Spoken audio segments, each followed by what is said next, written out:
మహాకుంభమేళా జనసంద్రంలా కొనసాగుతోంది. త్రివేణి సంగమ ప్రాంతం ఆధ్యాత్మిక శోభతో అలరారుతోంది. నందిద్వార్ దగ్గర నుంచి కుంభమేళాకు సంబంధించిన మరింత సమాచారం మా ప్రతినిధి సౌజన్య అందిస్తారు. ప్రపంచంలోనే అతిపెద్ద ఆధ్యాత్మిక పండుగ. మనం ఇప్పుడు నందిద్వార్ దగ్గర ఉన్నాము. ప్రయాగ్రాజ్ లోని నందిద్వార్ దగ్గర దేశం నలుమూలల నుంచి కూడా ఎంతో మంది భక్తులు ఈ ప్రయాగ్రాజ్ త్రివేణి సంగమం పుణ్య ప్రదేశంలో ఈ మహాకుంభమేళాలో పాల్గొని పుణ్య స్నానాలు ఆచరించి పునీతులు అయ్యేందుకు తండోపతండాలుగా తరలి వస్తున్నారు. ఫిబ్రవరి 26 వరకు కూడా జరుగుతుంది. అయితే ఈ 45 రోజుల పాటు జరిగే ఈ మహాకుంభమేళాలో 45 నుంచి 50 కోట్ల వరకు కూడా భక్తులు వస్తారన్న అంచనా మొదట వేశారు. కానీ అంచనాలకు మించి మొన్న ఫిబ్రవరి 14కే 50 కోట్లు దాటిపోయారు భక్తజనం. మొత్తం అంతా కూడా ఎక్కడ చూసినా సరే భక్తితో పరవశించిపోతున్న భక్తులే మనకి కనిపిస్తూ ఉన్నారు. कहाँ से आया? जयपुर से। बहुत अच्छा लगा मैडम, हमको आकर बहुत आनंद हो गए, हम बहुत अच्छा लगा. ఓకే, సో దేశం నలుమూలల నుంచి వివిధ రాష్ట్రాల నుంచి జిల్లాల నుంచి కూడా చాలా మంది ఇక్కడికి రావడం జరిగింది. So Telugu, Hindi, English.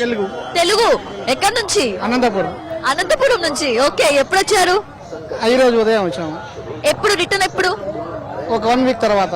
1 week ఇక్కడే ఉంటారా? కాశీకి వెళ్తాం. ఓకే, ఎలా ఉంది మరి మహాకుంభమేళా? లైఫ్ లో ఒక్కసారి ఎలాంటి ఆపర్చునిటీ వస్తుందని చెప్తూ ఉన్నారు. అండ్ ఈ మహాకుంభమేళా 144 ఏళ్లకు ఒకసారి వచ్చింది అంటున్నారు. సో ఇంతటి పుణ్య ప్రదేశంలో మీరు కూడా స్నానం ఆచరించారు, ఎలా అనిపిస్తోంది? చాలా ఎగ్జైటింగ్ గా ఉందండి. అయితే మళ్ళీ ఇట్లాంటి అవకాశం అంటే 144 ఇయర్స్ వెయిట్ చేయాలి కదా, అన్ని ఏళ్ళు మనం ఉండమో తెలియదు. ఇప్పుడున్న అవకాశం సద్వినియోగం చేసుకోవాలని నా అభిప్రాయం. అందుకోసమనే వచ్చామండి. చాలా అద్భుతంగా ఉంది ఇక్కడ. ఇలాంటి అవకాశం మళ్ళీ రావాలంటే చాలా అదృష్టం ఉండాలి. అంటే మాకైతే అదృష్టం ఉందని చెప్పేసి అనుకుంటున్నాం మేము. ఎక్కడ ఉంటున్నారు? స్టే ఎక్కడ?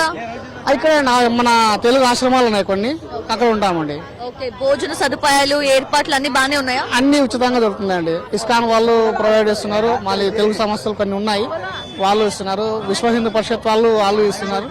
చాలా బాగుందండి. ఓకే, సో అది అంటే మనం చూస్తున్నాం, తెలుగు వాళ్ళని కూడా చూస్తుంటే సంతోషంగా అనిపిస్తోంది. చాలా మంది అంటే వేరే రాష్ట్రాల నుంచే కాదు, మన తెలుగు రాష్ట్రాల నుంచి కూడా ఎంతో మంది భక్తులు ఇక్కడికి తరలి రావడం, ఇక్కడ దర్శనం చేసుకోవడం, ఆలయాల్లో తర్వాత పుణ్య స్నానాలు ఆచరించడం కూడా చూస్తున్నాము. మరికొంతమందితో మాట్లాడే ప్రయత్నం చేద్దాము. ఎక్కడి నుంచి? మేము కర్ణాటక యాదగిరి డిస్టిక్ సుర్పూర్ తాలూకు నుంచి వచ్చాము. ఓకే, తెలుగు ఎలా వచ్చు మరి? మేము ఆంధ్రాలో, మా పుట్టిల్లు ఆంధ్ర, ఒంగోలు నుంచి వచ్చాము. మా అత్తగారు ఊరు కర్ణాటక. ఓకే, చెన్నగిద్దరా? చెన్నగిరి. ఓకే, సో ఎలా ఉంది మరి ఇక్కడ దర్శనం గాని పుణ్య స్నానం గాని అంతా?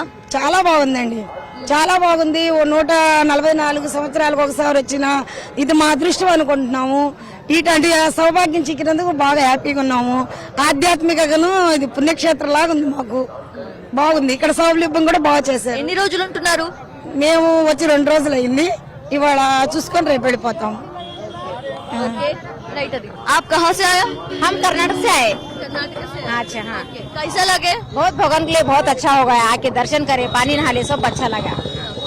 రైట్, అది చూసారు కదా, 144 ఏళ్లకు ఒకసారి వచ్చింది ఈ మహాకుంభమేళా. అంటే ప్రతి 12 ఏళ్లకు ఒకసారి కుంభమేళా ఉంటుంది, అలాగే 6 ఏళ్లకు ఒకసారి అర్ధ కుంభమేళా కూడా ఉంటుంది. కానీ ఇది 144 ఏళ్లకు ఒకసారి వచ్చిన కుంభమేళా కాబట్టి భక్తులందరూ కూడా ఎంతో సంతోషంగా ఉన్నారు. మేము కూడా ఇందులో భాగస్వామ్యం అయ్యాము, మేము కూడా పాల్గొన్నాము, మేము కూడా పుణ్య స్నానాలు ఆచరించాము, ఆ పుణ్యఫలం మాకు కూడా దక్కుతుంది అని చెప్పి.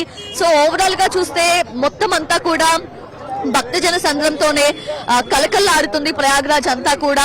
రోజుకి లక్షల్లో భక్తులు వస్తున్నారంటేనే అర్థం చేసుకోవచ్చు మహాకుంభమేళా యొక్క విశిష్టత అలాగే ప్రాముఖ్యత ఏంటి అనేది. సో ఓవరాల్ గా చూస్తే ఇక్కడ పరిస్థితి ఇది. Over to studio.